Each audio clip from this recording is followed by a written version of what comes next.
শিশু রামিসা ধর্ষণ ও হত্যার ঘটনার ৩ দিন পরও রাজধানী জুড়ে চলছে প্রতিবাদের ঝড়। জুমার নামাজের পর পল্লবীতে রামিসার ভাড়া বাসার সামনে থেকে শুরু হয়ে মিরপুর ১০ গোলচত্বরে আসে বিক্ষোভ মিছিল। আশপাশের বিভিন্ন এলাকা থেকে জড়ো হন নানা শ্রেণী পেশার মানুষ।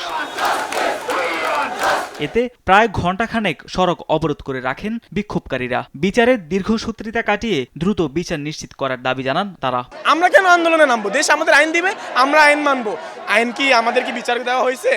কেন এটা দেরি হচ্ছে বিচার করতে, এটা আমরা সরকারের কাছে জানতে চাই। আমরা এটা সুষ্ঠু বিচার চাই এবং এটা খুব দ্রুত বিচার চাই। এই বিচার দ্রুত কার্যকর না হওয়া পর্যন্ত আমরা এরকম কর্মসূচি দিয়েই যাব। আমাদের বাংলাদেশে বিচার ব্যবস্থা সম্পর্কে সবকিছুই আছে, কিন্তু এটার কোনো বাস্তবায়ন নাই। বলেন, বিচার ব্যবস্থার দুর্বলতার সুযোগ নিচ্ছে অপরাধীরা। সচেতন নাগরিকদের ঐক্যবদ্ধ হয়ে প্রতিরোধ গড়ে তোলার আহ্বান রাজনৈতিক দলের নেতাদের। আমরা জানতে চাই যে আসিয়ার ঘটনা পরিপূর্ণভাবে তদন্ত হওয়ার পরেও কেন তার ধর্ষককে ফাঁসি দেওয়া হইল না। দ্রুত এ বর্বরোচিত হত্যাকাণ্ডের বিচারের দাবিতে গুলশানে মানববন্ধন করে গুলশান সোসাইটি। জাতীয় প্রেস ক্লাবের সামনে মানববন্ধন করে বিভিন্ন নারী সংগঠনও।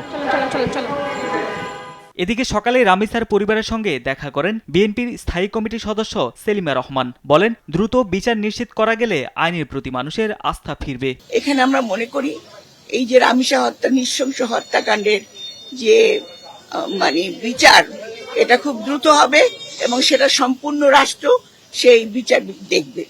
আমাদের এখন যেটা দরকার, আমাদের সমাজটা একদম অবক্ষয় হয়ে গেছে। রামিসার বাবা দ্রুত দোষীদের কঠোর শাস্তির দাবি জানান। আমার মুখ যেন খালি না হয়ে যায়, কোনো বাবার যেন আত্মনাদ না করতে হয়। আমি বাংলাদেশের প্রধানমন্ত্রীর কাছে, বাংলাদেশের সরকারের কাছে, বাংলাদেশের জনগণের কাছে এই ধরনের বর্বরচিত ঘটনার পুনরাবৃত্তি ঠেকাতে এবং দ্রুত শাস্তি নিশ্চিতে প্রয়োজনে আইনের সংশোধনের দাবি স্থানীয়দের। তারেক মাহমুদ সুজন, দেশ টিভি, ঢাকা।